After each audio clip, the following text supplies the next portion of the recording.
Hello everyone, thanks for tuning in to today's second video, doing the fall summer 2020 update for today's second video. So it's Sunday, it's time to bring you another summer update. This week we're going to be looking at solar to summer analogues. It's going to be absolutely fantastic. I should get on with it for you very shortly. It's going to be a very interesting watch. Just to say that first video released today was our UK weather forecast. So that's looking at weather the next 2-3 days in detail. So have a look at that if you have not yet done so. It's released at 7 AM this morning. It's a new feature going to be released every day at 7 AM here on the channel. I've got GavsWeatherVids Roundup coming up for you around or just after lunch. I'll be your usual eclectic mix of this and that, and there'll be live streaming from 6 o'clock tonight. I'm going to show you some long range data in that, but I think there'll be a focus on the short range as well, given we could be in for some appreciably cold weather over Easter. So have a look at the live stream, check in, and I shall see you there. Thank you so much to Richard for the amazing summer updates gift. All down to the beach. We're all going on a summer holiday. Will we? Will we be able to? I wonder. But thank you so much, Rich, for the summer updates gift. I'm going to say a big thank you to Terry Scholey for this. This is all Terry, really, this video. So I'm just going to be like the smallest cog in the wheel with this. But Terry Scholey is the one who's got together all of the relevant summers for the place we are right now in the solar cycle. So huge thank you to Mr. Terry Scholey, the weather forecasters, or long range weather forecaster. Terry's absolutely amazing. So thank you so much to Terry for all of the help, not only with this video, but with all of the videos, all of the updates, all of the long range stuff that we do at GavsWeatherVids. Terry's like a guiding hand on the shoulder to me, you know, so he's such a huge help. Thank you so much to Terry. Thank you so much to Rich as well. Right, I better get on. I'm running a little bit late recording this.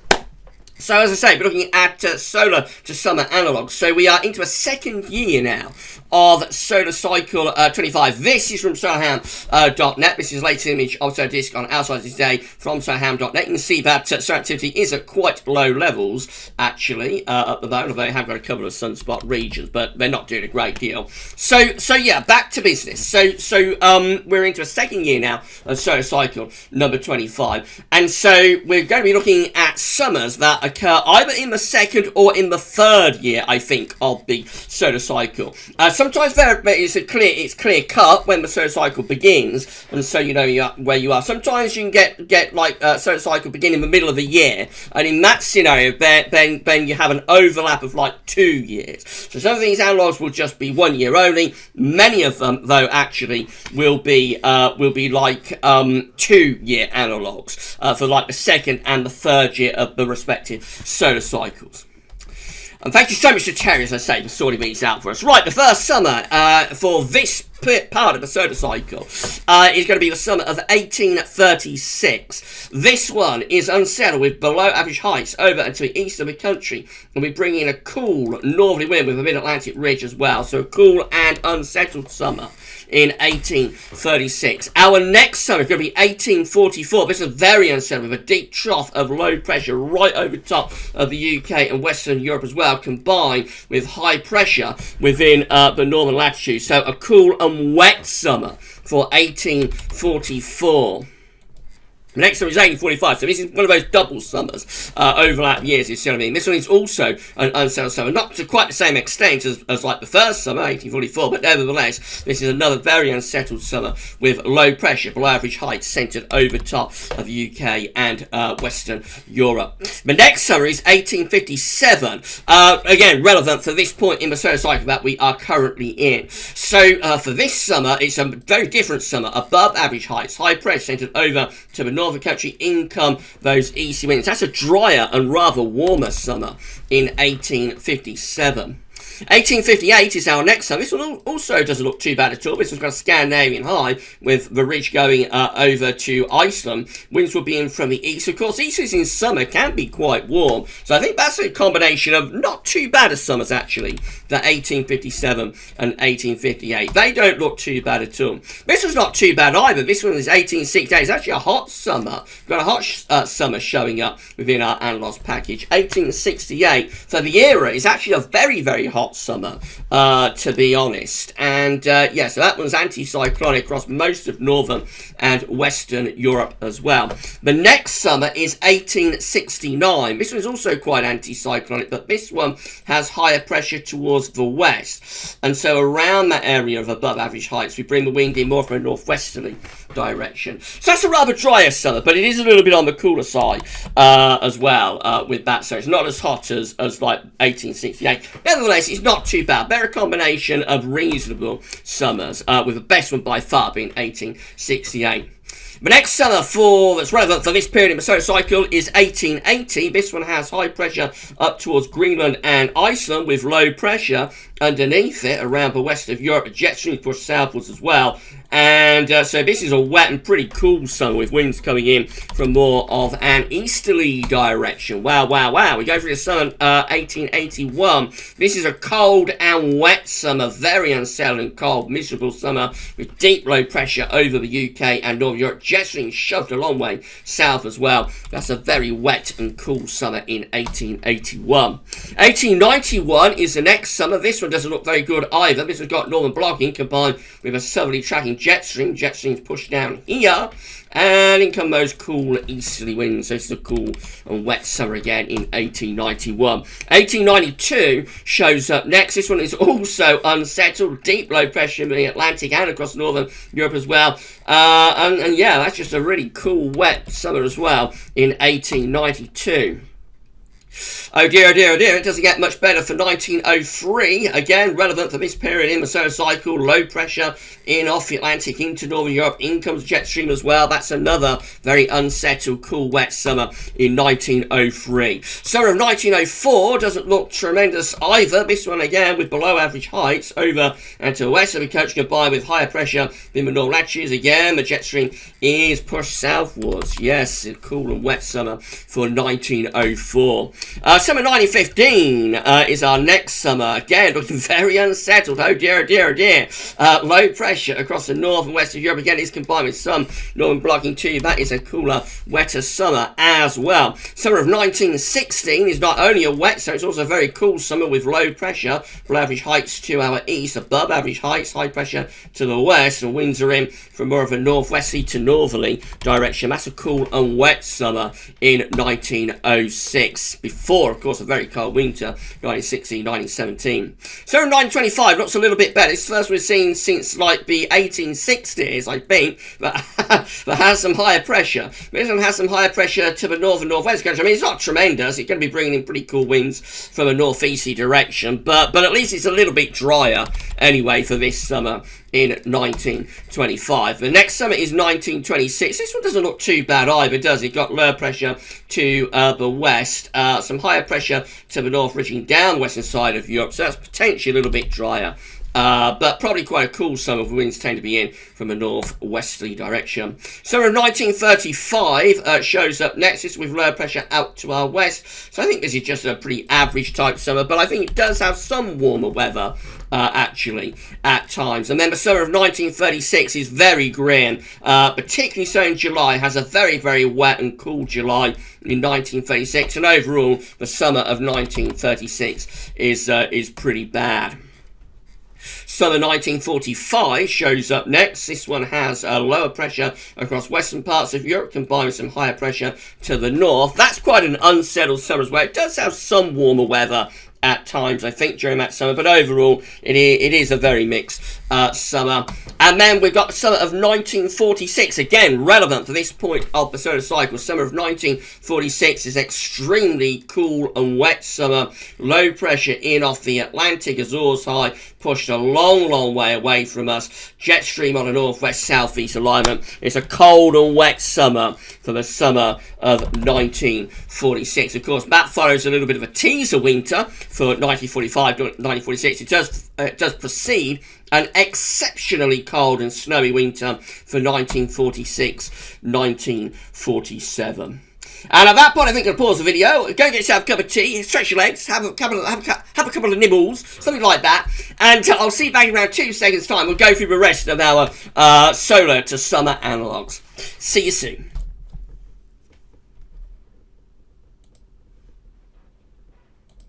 Okay. Hello, we're back. We're ready to review the critically important fall summer 2021 update. So yeah, this is one of the big updates that we're going to do with these summer updates, because we're looking at solar to summer analog. So some of the updates we do, I mean, they're all important, but some of them look at like precipitation and CT. You know, they're slightly weighted in the forecasting a little bit less compared to like the solar analogues and ENSO and the great drivers like QBO as well. So these are always the very critically important summer updates. So this is a very big update that we're doing for you here, looking at these solar to summer analogues. I'm going to say thank you so much. Let me just roll my sleeves. I'm getting quite warm in GavsWeatherVids town. So I'm going to say thank you so much to Terry for getting all of these analogues together for us. Unbelievable. I tell you, it's absolutely fantastic. So where we left off, we got it to 1946. So we got it to the cool and wet summer of 1946, following a bit of a teaser winter, 45-46, and preceding, of course, an extraordinarily snowy winter of 1947. I'm saying nothing about this. But draw the dots. You may know, what I'm saying between the lines, but I'm not saying anything directly about this. But I'm going to carry on now with the fall summer 2020 update. If you enjoyed the video, please smash your like button. Let us know in the comments what you think of the video, and make sure to subscribe to our channel as well. Right, let's do this then. Our next summer that is relevant for this point of the solar cycle is the summer of 1955. This is our first hot summer that we've seen, can you believe it, since 1868. This one has high pressure over to the north of the country and in-come easterly winds. This is a dry and hot summer, therefore, for 1955, especially so in July and August, I should say, of 1955. Let's start scrolling these tabs down. Our next summer is 1956, so dear, you don't want to see this one showing up. This is probably one of the worst summers of the 20th century. I'm sure Terry can confirm that. Probably up there with 1912. One of the worst summers of the 20th century, certainly one of the worst Augusts of the 20th century. It's exceptionally cold and wet summer. Really bad summer in 1956. Our next summer is 1966. This one is an unsettled summer as well, with low pressure across western parts of Europe. It's a wet summer in a wet year, but it does contain England winning the World Cup, of course. Our next summer is 1967. This one with low pressure to the north-northwest, high pressure to the south-southwest. Winds are in from more of a westerly, southwesterly type direction. That's a slightly drier summer and a little bit warmer too, although it's 1960s. All of the summers in 1960s are bad, really. But perhaps that's slightly better end of the range of those 1960s summers. But next summer in 1977, this is showing up a lot in our analogues packages this year. Summer 1977 brings to the end the two hot summers, 75, 76. This is a cooler and wetter summer with higher pressure to the northwest, lower pressure to the south, and winds in from the east. It's a pretty cool and wet summer, and as I said, brings to an end the two hot summers, the duopoly of 75 and 76. It gets even worse though with the next summer, which is 1978. This one has again low pressure across much of Western Europe, high pressure out to the north and to the northwest. Winds are in from the northeast. That's a cool, wet summer, maybe quite a cold summer, and wet summer too in 1978. That one also follows a teaser winter and precedes a very cold and snowy winter for 78, 79. I'm saying nothing. Gav is saying nothing about this, or I'll get into trouble elsewhere. The next summer is 1988. This one is a really bad summer as well. This one is low pressure dominating. Low pressure is over and to the west of the UK and Ireland and through the UK. It's a bad summer, terrible July in 1988. Our next summer though is 1989. This is much better summer. This is a hot summer. Well, it has a hot July. Anyway, and it's anticyclonic. Low pressure is pushed up to the north along the jet stream as well. So that's our first, warm, hot summer that we've seen since 1955. Wow. Our next summer is 1997. This is a very strange summer. It has low pressure domination overall, but it also has a Scandinavian high. It has a very wet June. It's a wet summer overall as well, but it also has a really hot August, one of the hottest Augusts on record in the summer of 1997, with that Scandinavian high bringing in hot but also very thundery and very volatile easterly winds. Next summer is that of 1998. This is just a cool, unsettled, quite miserable summer, really with low pressure across much of Northern Europe combined with a mid-Atlantic ridge and some northern blocking. That's a pretty bad summer. 1990 is generally quite a good decade for summers, but it does have a few stinkers, and 1998, along with 1993 and probably 1992, is one of them. The next summer is 2010. Look at this. It has high pressure in the middle of the North Atlantic going up towards Greenland and also Scandinavia as well. Lower pressure through here. This is a very strange summer. It starts off very dry and pretty hot in June into the beginning of July, and then from the second week of July onwards, it's downhill all the way, has a cold and wet August. It's a very much a front-loaded summer with the driest and warmest weather in the front part of the summer. The next summer is 2011. This one with below average heights, low pressure over top of the UK. This is just a cool and wet summer, really combined with northern blocking. That's a very bad summer in 2011. And the last summer within our analogues package is last year, 2010. Look at this, with below average heights over top of the UK. It's quite an unsettled summer, but it also does pull up a lot of hot southerly winds, and it has a tremendous heat wave late in July and into August.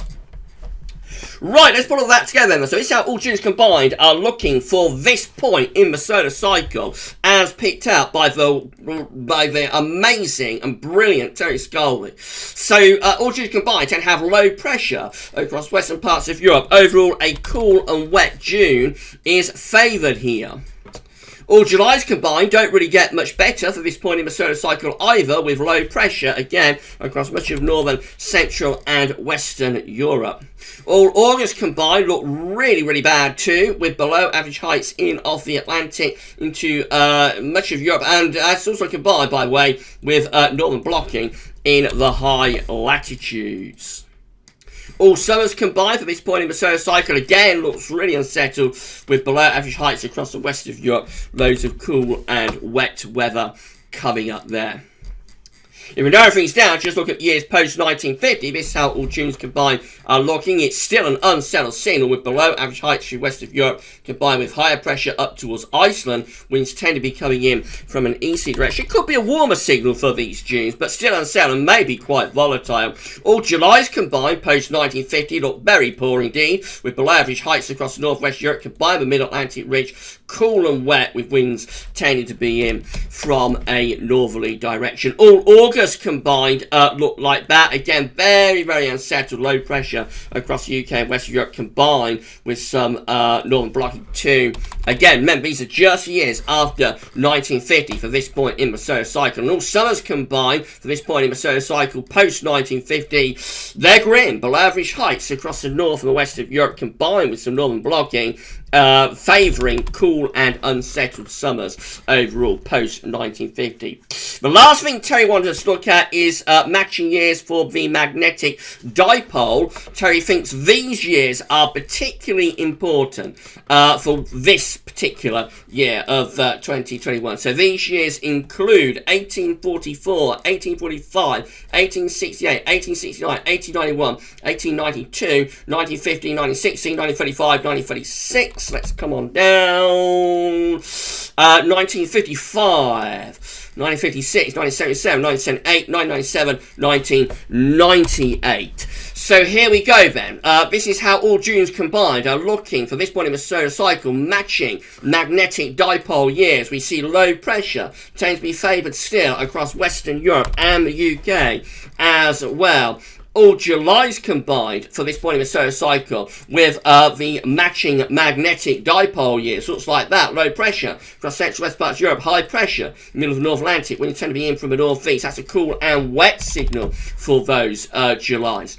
And all August combined for this point in the solar cycle with the matching magnetic dipole years. Looks like that. Low pressure again across much of Western Europe. High pressure blocking within the northern latitudes. It's a cool and wet signal overall for those August. And all summers combined for this point in the solar cycle, along with matching magnetic dipole years, looks like that. It's a mixed summer signal. Look at this, low pressure across the north and west of Europe, high pressure out of the middle of the North Atlantic. Winds tend to be in from more of a northeasterly type direction. Yeah, it looks like it's cool wet signal. If we narrow things down, just look at those years after 1950. So this is all the relevant solar cycle years with the matching magnetic dipole post 1950. This is how all Junes combined are looking still unsettled. This just includes 1955, 1956, 1977, 1978, 1997, 1998 and 2020, by the way. So still unsettled, low pressure, again dominating across western parts of Europe in these Junes. All Julys combined look like that, cool and unsettled, low pressure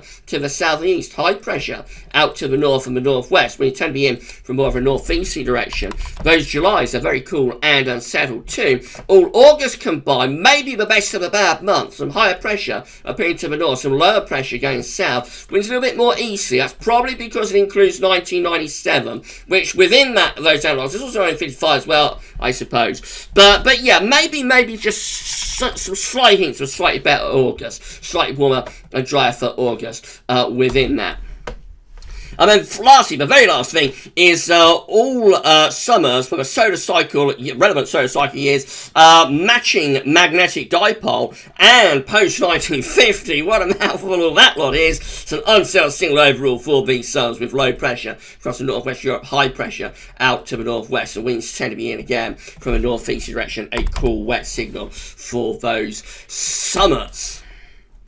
And we're done. Wow. We got through that, didn't we? In just over 20 minutes. I don't think that's too bad at all. I was having visions of this going for like 30, 40 minutes, but I've got through it in 20. I hope you enjoyed it, everybody. So that is your fourth summer 2020 update. Critically important update as well. This was a big update, and we've done it. We've got through it, and that's it. We did it, didn't we? We did it. Right,